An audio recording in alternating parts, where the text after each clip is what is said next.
Students, welcome to another class from Avin's Biology. So in today's class, we are going to discuss about applications of biotechnology, and in that a very important topic with reference to your exam, that is transgenic animals.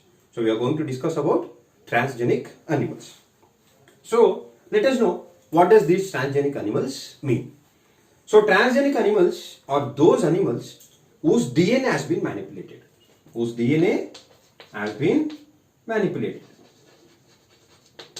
Whose DNA has been manipulated. So whose DNA has been manipulated by inserting an extra gene. So inserting extra gene. So what are transgenic animals? Transgenic animals are those animals whose DNA or the genome has been manipulated by inserting an extra gene so that this gene produce some products. So such animals are called as transgenic animals. So transgenic animals ಅಂದ್ರೆ ಏನು? ಯಾವ animals DNA ನ manipulate ಮಾಡಿರ್ತಾರೆ. Manipulate ಅಂದ್ರೆ ಏನ್ ಮಾಡಿರ್ತಾರೆ, ಅಲ್ಲಿ ಯಾವುದೋ ಒಂದು ಎಕ್ಸ್ಟ್ರಾ ಜೀನ್ ನ ಏನ್ ಮಾಡಿರ್ತಾರೆ, DNA ಗೆ ಇನ್ಸರ್ಟ್ ಮಾಡಿರ್ತಾರೆ. ಸೊ ಅಂತ ಅನಿಮಲ್ಸ್ ನ ನಾವೇನಂತ ಕರಿತೀವಿ? ಟ್ರಾನ್ಸ್ಜೆನಿಕ್ ಅನಿಮಲ್ಸ್ ಅಂತ ಕರಿತೀವಿ. ಸೊ ಏನ್ ಟ್ರಾನ್ಸ್ಜೆನಿಕ್ ಅನಿಮಲ್ಸ್ ಅಂದ್ರೆ ಯಾವ ಅನಿಮಲ್ಸ್ DNA ನ ಮ್ಯಾನಿಪುಲೇಟ್ ಮಾಡಿರ್ತಾರೆ, ಮ್ಯಾನಿಪುಲೇಟ್ ಯಾವ ತರ ಮಾಡಿರ್ತಾರೆ, ಯಾವುದೋ ಒಂದು ಎಕ್ಸ್ಟ್ರಾ ಜೀನ್ ಏನ್ ಮಾಡಿರ್ತಾರೆ, DNA ಗೆ ಇನ್ಸರ್ಟ್ ಮಾಡಿರ್ತಾರೆ. ಸೊ ಅಂತ ಒಂದು ಅನಿಮಲ್ಸ್ ನ ನಾವೇನಂತ ಕರಿತೀವಿ? ಟ್ರಾನ್ಸ್ಜೆನಿಕ್ ಅನಿಮಲ್ಸ್ ಅಂತ ಕರಿತೀವಿ. ಸೊ ಟ್ರಾನ್ಸ್ಜೆನಿಕ್ ಅನಿಮಲ್ಸ್ ಎಕ್ಸಾಂಪಲ್ಸ್ ತಗೊಂಡ್ರೆ there are various transgenic animals like mice ಇದೆ, rats ಇದೆ, and we have pigs, and we have cows, and even we have fishes. So these are some of the various transgenic animals that has been produced by our scientists.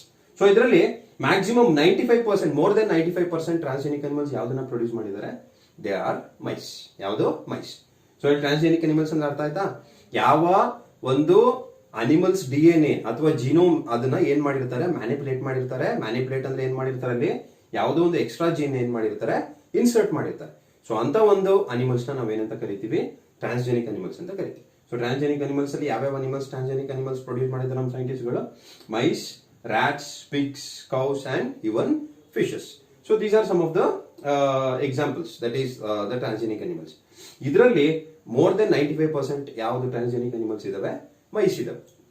So that is about your transgenic animals. But ಇಲ್ಲಿ important thing ಏನು ಅಂದ್ರೆ ಏನಕ್ಕೋಸ್ಕರ ಈ transgenic animals ನ ಮಾಡಿದ್ದಾರೆ? So what are the advantages or uses ಅಥವಾ benefits? What are the benefits of transgenic animals to humans ಅಂತ question ಕೇಳ್ತಾರೆ. ಸೊ ಅಥವಾ ಅಡ್ವಾಂಟೇಜಸ್ ಕೇಳ್ಬೋದು ಅಥವಾ ಬೆನಿಫಿಟ್ಸ್ ಅಂತ ಕೇಳ್ಬೋದು. So let us see why these transgenic animals has been created. That is benefits. Benefits of transgenic animals. This is very important with reference to your exam. So let us see what are the benefits that transgenic animals give. The first benefit is to study normal physiology and development. So first benefit ಅಥವಾ advantage ಏನು? To study normal physiology and development. So ಅಲ್ಲಿ ಯಾವುದೇ ಒಂದು transgenic animals ನ create ಮಾಡಿದ್ರೆ so ಏನ್ ಮಾಡ್ತಾರೆ, first ಯಾವ್ದೋ ಒಂದು ಜೀನ್ ನ ಏನ್ ಮಾಡ್ಬೇಕು, ಯಾವ್ದೋ ಒಂದು ಹ್ಯೂಮನ್ಸ್ ಗೆ ಇನ್ಸರ್ಟ್ ಮಾಡಬೇಕು. ಸೊ ಅದನ್ನ ಡೈರೆಕ್ಟ್ ಆಗಿ ಇನ್ಸರ್ಟ್ ಮಾಡೋದ್ ಬದಲು ಏನ್ ಮಾಡ್ತಾರೆ, they will insert it into the transgenic animal. So transgenic animal ಏನ್ ಮಾಡ್ತಾರೆ, ಜೀನ್ ನ ಇನ್ಸರ್ಟ್ ಮಾಡ್ತಾರೆ. ಇನ್ಸರ್ಟ್ ಮಾಡಿ ಅದು ಯಾವ ತರ ನಮ್ಮ ಬಾಡಿ ಒಳಗೆ ಬಿಹೇವ್ ಮಾಡುತ್ತೆ, ಅದರಿಂದ ಏನೇನ್ ಚೇಂಜಸ್ ಆಗುತ್ತೆ, that is in the physiology and on the development of that humans. So ಅದನ್ನ ಏನ್ ಮಾಡ್ತಾರೆ, ಫಸ್ಟ್ ಟ್ರಾನ್ಸ್ಜೆನಿಕ್ ಅನಿಮಲ್ಸ್ ಮೇಲೆ ಸ್ಟಡಿ ಮಾಡ್ತಾರೆ. ಸ್ಟಡಿ ಮಾಡಿ ಆಮೇಲೆ ಏನ್ ಮಾಡ್ತಾರೆ, ಅದನ್ನ ಹ್ಯೂಮನ್ಸ್ ಮೇಲೆ ಎಕ್ಸ್ಪೆರಿಮೆಂಟ್ ಮಾಡ್ತಾರೆ. So that's what this point is. So study normal physiology and development. ಇದಕ್ಕೆ ಒಂದು ಎಕ್ಸಾಂಪಲ್ ಯಾವ್ದಂದ್ರೆ insulin like growth factor. Insulin like growth factor. So ಇದನ್ನ ಸ್ಟಡಿ ಮಾಡಕ್ಕೆ ಏನ್ ಮಾಡ್ತಾರೆ, they use transgenic animals. So ಇದ್ರ ಮೇಲೆ ಯಾವ ತರ ಜೀನ್ಸ್ ಇದರ ಡೆವಲಪ್ಮೆಂಟ್ ಅಥವಾ ಫಿಸಿಯಾಲಜಿ ಮೇಲೆ ಯಾವ ತರ ಅಫೆಕ್ಟ್ ಮಾಡುತ್ತೆ ಅಂತ ಸ್ಟಡಿ ಮಾಡೋದಕ್ಕೋಸ್ಕರ ಏನ್ ಯೂಸ್ ಮಾಡ್ತಾರೆ ಅವರು? ಟ್ರಾನ್ಸ್ಜೆನಿಕ್ ಅನಿಮಲ್ಸ್ ನ ಯೂಸ್ ಮಾಡ್ತಾರೆ. That is to study normal physiology and development. That is the first benefit of transgenic animals. Second, to study diseases. To study diseases. So ಈಗ ಯಾವುದೋ ಒಂದು ಡಿಸೀಸ್ ಇದೆ, ಅದರ ಬಗ್ಗೆ ಸ್ಟಡಿ ಮಾಡಬೇಕು. ಸ್ಟಡಿ ಮಾಡ್ಬೇಕಂದ್ರೆ ಏನ್ ಮಾಡ್ತಾರೆ, they will use the transgenic animals. ಯಾವ್ದಾದ್ರು ಆಗ್ಬೋದು, ನಾರ್ಮಲ್ ಆಗಿ ಮೈಸ್ ತಗೋತಾರೆ. ಮೈಸ್ ತಗೊಂಡು ಏನ್ ಮಾಡ್ತಾರೆ, ಅದ್ರ ಮೇಲೆ ಈಗ ಫಾರ್ ಎಕ್ಸಾಂಪಲ್ ಕ್ಯಾನ್ಸರ್ ಇದ್ರೆ ಆ ಕ್ಯಾನ್ಸರ್ ಜೀನ್ಸ್ ನ ಏನ್ ಮಾಡ್ತಾರೆ, ಟ್ರಾನ್ಸ್ಜೆನಿಕ್ ಅನಿಮಲ್ಸ್ ಇಂಟ್ರೊಡ್ಯೂಸ್ ಮಾಡ್ತಾರೆ. ಇಂಟ್ರೊಡ್ಯೂಸ್ ಮಾಡಿ ಅದಕ್ಕೆ ಏನ್ ಟ್ರೀಟ್ಮೆಂಟ್ ಕೊಡ್ಬೋದು ಅಥವಾ ಜೀನ್ಸ್ ಯಾವ ತರ ಬಿಹೇವ್ ಮಾಡ್ತಿದೆ, ಸೊ ಇದನ್ನೆಲ್ಲ ಏನ್ ಮಾಡ್ತಾರೆ, ಸ್ಟಡಿ ಮಾಡ್ತಾರೆ. ಯಾವ್ದ್ರಲ್ಲಿ, transgenic animals. So there are various models for this disease. Transgenic models ಅಂತ ಕರಿತೀವಿ. ಆ ಯಾವ ಒಂದು ಟ್ರಾನ್ಸ್ಜೆನಿಕ್ ಅನಿಮಲ್ಸ್ಗೆ ಡಿಸೀಸ್ ಬರುತ್ತೋ ಅದನ್ನ ಏನಂತ ಕರಿತೀವಿ ನಾವು, transgenic models. So disease models ಇದೆ, ಸಾರಿ, ಆ ಡಿಸೀಸ್ ಮಾಡೆಲ್ಸ್ ಇಟ್ಕೊಂಡು ಏನ್ ಮಾಡ್ತಾರೆ, ಆ ಡಿಸೀಸ್ ಬಗ್ಗೆ ಏನ್ ಮಾಡ್ತಾರೆ, ಸ್ಟಡಿ ಮಾಡ್ತಾರೆ. ಸೊ ಇಲ್ಲಿ ಯಾವ್ಯಾವ ಡಿಸೀಸ್ ಮಾಡೆಲ್ಸ್ ಇದೆ ಅಂದ್ರೆ ಸದ್ಯಕ್ಕೆ cancer, cystic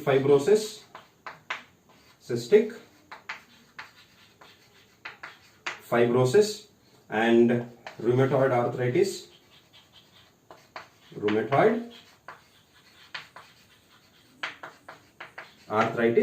so these are some of the transgenic models. ಯಾವುದಕ್ಕೆ, ಡಿಸೀಸಸ್ಗೆ. ಕ್ಯಾನ್ಸರ್ ಇರ್ಬೋದು, ಸಿಸ್ಟಿಕ್ ಫೈಬ್ರೋಸಿಸ್ ಇರ್ಬೋದು, ರುಮೆಟಾಯ್ಡ್ ಆರ್ಥರೈಟಿಸ್ ಇರ್ಬೋದು, ಅಥವಾ ಅಲ್ಝೈಮರ್ಸ್ ಇರ್ಬೋದು. So these are some of the models. ಈ ಒಂದು ಮಾಡೆಲ್ಸ್ ಯೂಸ್ ಮಾಡ್ಕೊಂಡು ಏನ್ ಮಾಡ್ತಾರೆ, ಈ ಒಂದು ಡಿಸೀಸ್ ಎಫೆಕ್ಟ್ ನ ಸ್ಟಡಿ ಮಾಡ್ತಾರೆ. So that is what the second point is, that is to study about diseases.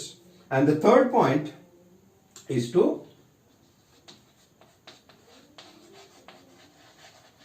study about vaccines. So ಯಾವ್ದ್ರ ಬಗ್ಗೆ ಸ್ಟಡಿ ಮಾಡಕ್ಕೆ ಯೂಸ್ ಮಾಡ್ತಾರೆ, ಟ್ರಾನ್ಸ್ಜೆನಿಕ್ ಅನಿಮಲ್ಸ್ ನ, to study about vaccines. So ಯಾವ್ದೋ ಒಂದು ಡಿಸೀಸ್ ಇದೆ, ಅದಕ್ಕೆ ಏನ್ ಮಾಡಬೇಕು, ವ್ಯಾಕ್ಸಿನ್ ನ ಕಂಡುಹಿಡಿಬೇಕು. ಸೊ ವ್ಯಾಕ್ಸಿನ್ ಕಂಡುಹಿಡಿಬೇಕಂದ್ರೆ first they have to do trials ಅಂದ್ರೆ ಡೈರೆಕ್ಟ್ ಆಗಿ ಹ್ಯೂಮನ್ಸ್ ಮೇಲೆ ಟ್ರಯಲ್ ಮಾಡಕ್ ಬರಲ್ಲ. ಸೊ ಅಲ್ಲಿ ಏನ್ ಯೂಸ್ ಮಾಡ್ಕೋತಾರ ಅವರು, ಈ ಟ್ರಾನ್ಸ್ಜೆನಿಕ್ ಅನಿಮಲ್ಸ್ ನ ಯೂಸ್ ಮಾಡ್ಕೋತಾರೆ, ಟ್ರಾನ್ಸ್ಜೆನಿಕ್ ಮೈಸ್. ಇಲ್ಲಿ ಒಂದು ಎಕ್ಸಾಂಪಲ್ ತಗೊಬಂದ್ರೆ ಪೋಲಿಯೋ ವ್ಯಾಕ್ಸಿನ್. ಸೊ ಈಗ ಕೊರೋನಾ ಬಂದಿದೆ, ದಟ್ ಈಸ್ ಕೋವಿಡ್-19. ಸೊ ಇದಕ್ಕೂ ಕೂಡ ವ್ಯಾಕ್ಸಿನ್ ಈಗ ಡೆವಲಪ್ಮೆಂಟ್ ಸ್ಟೇಜ್ ಅಲ್ಲಿ ಇದೆ. ಸೊ ಇದನ್ನ ಫಸ್ಟ್ ಯಾರ ಮೇಲೆ ಟ್ರಯಲ್ ಮಾಡ್ತಾರೆ, they will do the trials on transgenic animals. ಆಮೇಲೆ ಏನ್ ಮಾಡ್ತಾರೆ, they will go for human trials. ಇದು ಯಾವ ತರ ಎಫೆಕ್ಟ್ ಆಗುತ್ತೆ, ಪಾಸಿಟಿವ್ ಎಫೆಕ್ಟ್ ಇದೆಯಾ, ನೆಗೆಟಿವ್ ಎಫೆಕ್ಟ್ ಇದೆಯಾ, ಇದನ್ನೆಲ್ಲ ನೋಡ್ಕೊಂಡು ಏನ್ ಮಾಡ್ತಾರೆ, ಅವರು ಹ್ಯೂಮನ್ಸ್ ಮೇಲೆ ಟ್ರಯಲ್ ಮಾಡಕ್ಕೆ ಯೂಸ್ ಮಾಡ್ತಾರೆ. So that is about to study about vaccines or vaccine safety. To study about vaccine safety. So ಇಲ್ಲಿ ಒಂದು ಪೋಲಿಯೋ ವ್ಯಾಕ್ಸಿನ್. ಸೊ ಇದು ಬೇಕಾದ್ರೆ ಎಕ್ಸಾಂಪಲ್ ಯೂಸ್ ಮಾಡ್ಕೋಬಹುದು. ಸೊ ಈಗ ಏನ್ ಮಾಡ್ತಿದಾರೆ, ನಾರ್ಮಲ್ ಆಗಿ ಈ ವ್ಯಾಕ್ಸಿನ್ ಸೇಫ್ಟಿ ಸ್ಟಡಿ ಮಾಡಕ್ಕೆ ಮಂಕೀಸ್ ಯೂಸ್ ಮಾಡ್ತಿದ್ದಾರೆ. ಬಟ್ ಈ ಟ್ರಾನ್ಸ್ಜೆನಿಕ್ ಇದೇನಾದ್ರೂ ಇದು ಏನು ಟ್ರಾನ್ಸ್ಜೆನಿಕ್ ಅನಿಮಲ್ಸ್ ಯೂಸ್ ಮಾಡೋದೇನಾದ್ರು ಸಕ್ಸಸ್ ಆಯ್ತು ಅಂದ್ರೆ ಮಂಕೀಸ್ ಯೂಸ್ ಮಾಡೋದು ಏನ್ ಮಾಡ್ತಾರೆ, ಅವಾಯ್ಡ್ ಮಾಡಿ they will go for transgenic animals. So that is about to study about vaccine safety. So that is the third benefit or the advantage. And next fourth is chemical safety testing ಅಂತ ಕರಿತೀವಿ. Chemical safety testing, or it is also called toxicity testing anta karite. Toxicity testing. So this is the fourth advantage or the benefit. ಯಾವುದು, chemical safety testing or the toxicity testing. So ಇಲ್ಲಿ ಯಾಕೆ transgenic animals ನ use ಮಾಡ್ತಾರೆ ಅಂದ್ರೆ chemical safety testing ಅಥವಾ toxicity testing. ಈ transgenic animals ಅಲ್ಲಿ ಏನಿರುತ್ತೆ, ಜೀನ್ಸ್ ಇರ್ತವೆ. ಆ ಜೀನ್ಸ್ ಏನ್ ಮಾಡುತ್ತೆ, ಈ ಟಾಕ್ಸಿಸಿಟಿಗೆ ಇಟ್ ಮೇಕ್ಸ್ ಇಟ್ ಸೆನ್ಸಿಟಿವ್.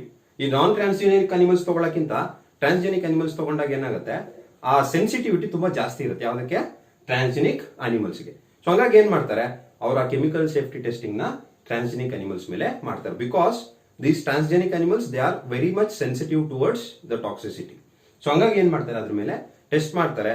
ಈ ಒಂದು ಟ್ರಾನ್ಸ್ಜೆನಿಕ್ ಅನಿಮಲ್ಸ್ ಯೂಸ್ ಮಾಡ್ಕೊಂಡು ಟಾಕ್ಸಿಸಿಟಿ ಟೆಸ್ಟಿಂಗ್ ಮಾಡೋದ್ರಿಂದ ಏನಾಗುತ್ತೆ, ರಿಸಲ್ಟ್ ಏನಾಗುತ್ತೆ, ತುಂಬಾ ಬೇಗ ಬರುತ್ತೆ, ಇಮಿಡಿಯೇಟ್ ರಿಸಲ್ಟ್ ಸಿಗುತ್ತೆ. ಯಾವ ರಿಸಲ್ಟ್ ಸಿಗುತ್ತೆ, ಇಮಿಡಿಯೇಟ್ ರಿಸಲ್ಟ್ ಸಿಗುತ್ತೆ. ಹಂಗಾಗಿ ಏನ್ ಮಾಡ್ತಾರೆ ಅವರು, ಈ ಕೆಮಿಕಲ್ ಸೇಫ್ಟಿ ಟೆಸ್ಟಿಂಗ್ ಅಥವಾ ಟಾಕ್ಸಿಸಿಟಿ ಟೆಸ್ಟಿಂಗ್ ಏನ್ ಯೂಸ್ ಮಾಡ್ತಾರೆ, ಟ್ರಾನ್ಸ್ಜೆನಿಕ್ ಅನಿಮಲ್ಸ್ ನ ಯೂಸ್ ಮಾಡ್ತಾರೆ. So that is the fourth benefit. And the last and very important benefit is to obtain biological products. To obtain biological products. So biological products ತಗೊಳಕ್ಕೆ, biological products ಅಂದ್ರೆ normal ಆಗಿ that has been produced by humans. So humans ಅಥವಾ animals ಅಲ್ಲಿ produce ಆಗೋ products. So ಇದನ್ನ ತಗೊಳಕ್ಕೆ ಏನ್ ಮಾಡ್ತಾರೆ ಅವರು, ಈ ಟ್ರಾನ್ಸ್ಜೆನಿಕ್ ಅನಿಮಲ್ಸ್ ನ ಯೂಸ್ ಮಾಡ್ತಾರೆ. ಸೊ ಇದಕ್ಕೆ ಬೆಸ್ಟ್ ಎಕ್ಸಾಂಪಲ್ ಒಂದು ಕೊಡ್ಬೋದು ಅಂದ್ರೆ ಆಲ್ಫಾ 1 ಆಂಟಿಟ್ರಿಪ್ಸಿನ್ ಅಂತ, antitrypsin. So this is a human protein. ಇದೇನಿದು human protein. And human protein ಈ ಒಂದು ಆಲ್ಫಾ 1 ಆಂಟಿಟ್ರಿಪ್ಸಿನ್ ಪ್ರೊಡ್ಯೂಸ್ ಮಾಡೋ ಒಂದು ಜೀನ್ ಏನಿದೆ, ಆ ಜೀನ್ ಏನ್ ಮಾಡ್ತಾರೆ, they isolated and introduced into the transgenic animals, that is sheep. ಯಾವ ಟ್ರಾನ್ಸ್ಜೆನಿಕ್ ಅನಿಮಲ್ಸ್ ಯೂಸ್ ಮಾಡಿರೋದು ಇಲ್ಲಿ? ಶೀಪ್. ಶೀಪಿಗೆ ಇಂಟ್ರೊಡ್ಯೂಸ್ ಮಾಡ್ತಾರೆ ಈ ಜೀನ್ ನ. ಆ ಶೀಪ್ ಅಲ್ಲಿ ಏನಾಗುತ್ತೆ, ಈ ಒಂದು ಆಲ್ಫಾ 1 ಆಂಟಿಟ್ರಿಪ್ಸಿನ್ ಈ ಒಂದು ಹ್ಯೂಮನ್ ಪ್ರೋಟೀನ್ ಏನಾಗುತ್ತೆ ಅದರಲ್ಲಿ ಪ್ರೊಡ್ಯೂಸ್ ಆಗುತ್ತೆ. ಈ ಆಲ್ಫಾ 1 ಆಂಟಿಟ್ರಿಪ್ಸಿನ್ ಏನಕ್ಕೆ ಯೂಸ್ ಮಾಡ್ತಾರೆ ಅಂದ್ರೆ, it is use to treat a disease which is called as emphysema. So ಯಾವ ಡಿಸೀಸ್ ಟ್ರೀಟ್ ಮಾಡಕ್ಕೆ ಯೂಸ್ ಮಾಡ್ತಾರೆ ಇಲ್ಲಿ? ಆಲ್ಫಾ 1 ಆಂಟಿಟ್ರಿಪ್ಸಿನ್ ನ ಎಂಫಿಸಿಮಾ ಅನ್ನೋ ಒಂದು ಡಿಸೀಸ್ ನ ಟ್ರೀಟ್ ಮಾಡಕ್ಕೆ ಯೂಸ್ ಮಾಡ್ತಾರೆ. So this is a human protein. But ಈಗ ಯಾವ್ದ್ರಲ್ಲಿ ಪ್ರೊಡ್ಯೂಸ್ ಆಗ್ತಿದೆ ಇದು? ಟ್ರಾನ್ಸ್ಜೆನಿಕ್ ಶೀಪ್ ಅಲ್ಲಿ ಪ್ರೊಡ್ಯೂಸ್ ಆಗ್ತದೆ. So that is alpha 1 antitrypsin. So ಅದೇ ತರ ಇಲ್ಲಿ ಬೇರೆ ಬೇರೆ ಒಂದು ಬಯಾಲಜಿಕಲ್ ಪ್ರಾಡಕ್ಟ್ಸ್ ಯೂಸ್ ಮಾಡಿಕೊಂಡು that has been use to treat various diseases. ಯಾವ ಡಿಸೀಸ್ ಟ್ರೀಟ್ ಮಾಡಕ್ಕೆ ಯೂಸ್ ಮಾಡ್ತಾರೆ? ಇಲ್ಲಿ ನಿಮಗೆ ಎಂಫಿಸಿಮಾ ಡಿಸೀಸ್ ಟ್ರೀಟ್ ಮಾಡಕ್ಕೆ ಯಾವ್ದು ಯೂಸ್ ಮಾಡ್ತಾರೆ? Alpha 1 antitrypsin. ಅದೇ ತರ there is another biological product that is called alpha lactalbumin. So alpha lactalbumin, this is present in human milk. ಇದರಲ್ಲಿ ಯಾವ ಮಿಲ್ಕ್ ಅಲ್ಲಿ ಸಿಗುತ್ತೆ ಇದು? ಹ್ಯೂಮನ್ ಮಿಲ್ಕ್ ಅಥವಾ ಮದರ್ಸ್ ಮಿಲ್ಕ್ ಅಲ್ಲೇ ಸಿಗುತ್ತೆ. ಸೊ ಈಗ due to various reasons, so ಮಕ್ಕಳಿಗೆ ಏನ್ ಸಿಗಲ್ಲ, ತಾಯಿ ಹಾಲು ಸಿಗಲ್ಲ. ಸೊ ಆಗ ಏನ್ ಮಾಡ್ತಾರೆ ನಾರ್ಮಲ್ ಆಗಿ ಅವರು, they will go for ಕೌಸ್ milk, alternate cow's milk ಗೆ ಹೋಗ್ತಾರೆ. So but compare to mother's milk, ಆ ಒಂದು ಕೌ ಮಿಲ್ಕ್ ಅಲ್ಲಿ ಏನಿರಲ್ಲ, ಪ್ರೋಟೀನ್ ಕಂಟೆಂಟ್ ಜಾಸ್ತಿ ಇರಲ್ಲ. ಸೊ ಹಂಗಾಗಿ ಈ ಒಂದು ಜೀನ್ ಯಾವುದು, ಆಲ್ಫಾ ಲ್ಯಾಕ್ಟಾಲ್ಬುಮಿನ್ ಅನ್ನು ಪ್ರೊಡ್ಯೂಸ್ ಮಾಡೋ ಜೀನ್ ನ they have introduced into the cow, and that cow name is called as Rosie. So this is the first transgenic cow. It was done in the year 1997. ಯಾವ year ಅಲ್ಲಿ ಇದನ್ನ ಈ first transgenic animals ಕೌನ ಮಾಡ್ತಾರೆ?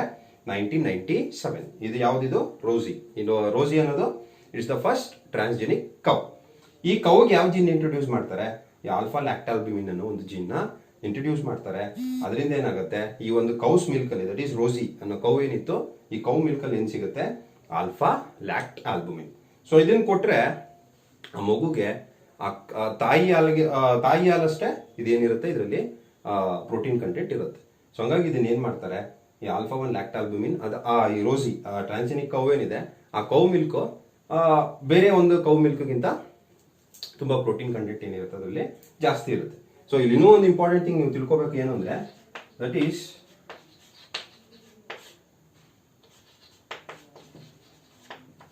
So 1 litre ಹಾಲಿಗೆ it produces 2.4 grams of proteins. ಯಾವುದು? The Rosie, this transgenic cow ಎಷ್ಟು produce ಮಾಡುತ್ತೆ? 2.4 grams of protein per litre. This is protein.